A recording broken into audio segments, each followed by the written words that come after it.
घड़े घड़िया बनने को सब कोई जाते नहीं तो खिलाया पिला ये जो छेनी से बनाते हैं और पत्थर काट काट के वो घड़ा हुआ है। मूर्ति जो भी है वो घड़ी हुई है। हम घड़िया का मतलब है आत्मा, परम पिता परमात्मा जो कहते हैं आत्मा से ही बनना, वो अनघड़ा हुआ है जिसको कोई बनाने वाला नहीं है। वो तुम्हारे भीतर मौजूद है, तुम उसको देख नहीं पाए ना, तुमने उसको कभी देखा, तुमने समझ लिया मैं शरीर हूँ, मैं प्रवीण हूँ, मैं प्रेम हूँ, मैं राजकुमार हूँ। ये मैं अपने आप को समझ रहा हूँ क्योंकि मैं शरीर में हूँ। पर शरीर तो चला जाएगा, मर जाएगा, गल जाएगा, सड़ जाएगा, जला देंगे। वो जो अंदर कौन था वो जो चलाएगा निकल के, जो कोई नहीं पकड़ पाया, कोई देख नहीं पाया, उसको वो अनघड़िया है, उसको कोई घड़ने वाला नहीं है।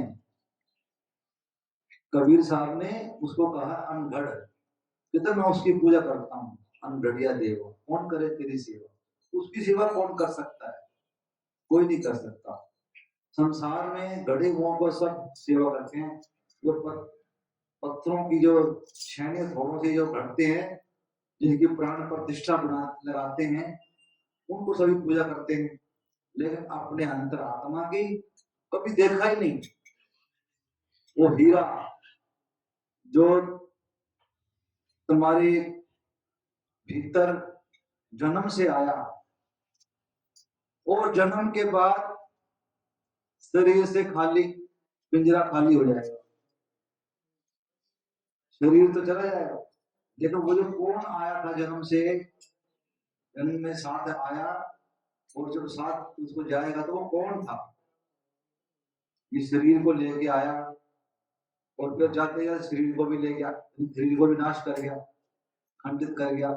शरीर को जन्म में लेके आया और शरीर को साथ ही ले गया। वो शरीर के अंदर इतने वर्ष रहा, किसी को 50 वर्ष में मिला, किसी को 50 घंटे के लिए मिला, किसी को 50 मिनट के लिए मिला, किसी को 50 साल के लिए मिला, 50 दिन के लिए मिला। ये सब मकराए का मान। वो जो अनघड़िया है उसको देखो, वो कौन है। मैं अपने आप को देखूं, मैं कौन हूँ, कहां से आया हूँ, मुझे कहां जाना है।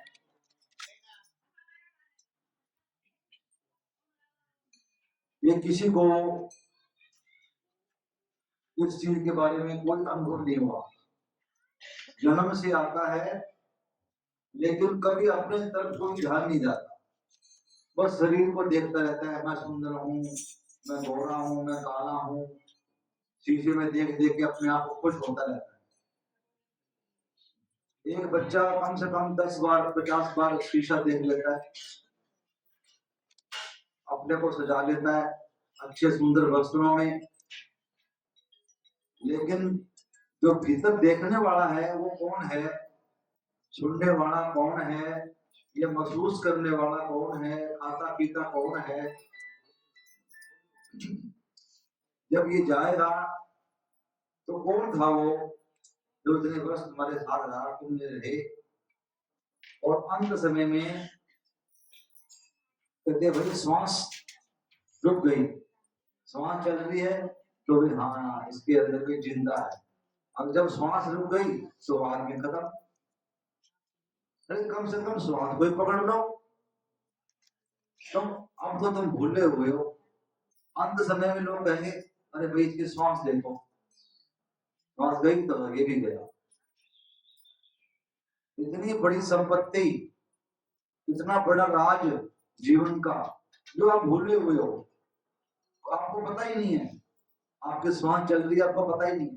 पता तब लगता है जब तुम थक जाते हो, थकावट होती है, जब तुम्हें पता लगता है सांस का। जब किसी को दमा हो जाता है, खांसी आती है, बुखार होता है, तकलीफ में होता है, जब तुम्हें पता लगता है अपने श्वास का।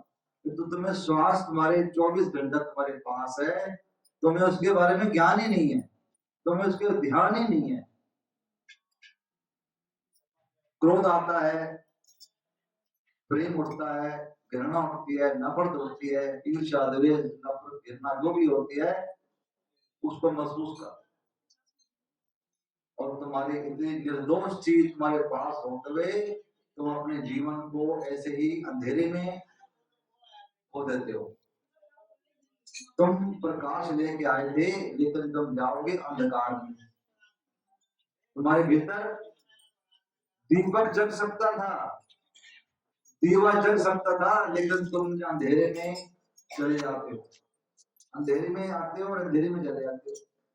तुम्हें जीवन भर उसका पता ही नहीं होता, मैं कौन हूँ, कहां से आया, कहां मुझे जाना है, कुछ नहीं पता। सिर्फ खाना पीना, सोना जागना, पहनना, बस इसी में तुम्हारा जीवन बीत जाता है,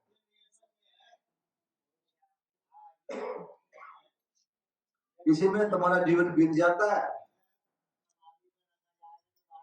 सुख में, दुख में, परेशानी में, चिंता में, टेंशन में तुम्हारा जीवन बीत जाता है, तुम्हें पता ही नहीं लगता। तुम इस चीज को कहते हैं, आत्मा एक सच्चा हीरा है,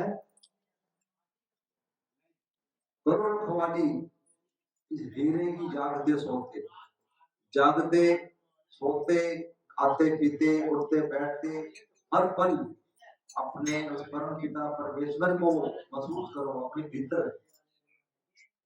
तुम्हारे अंदर ही है सब कुछ।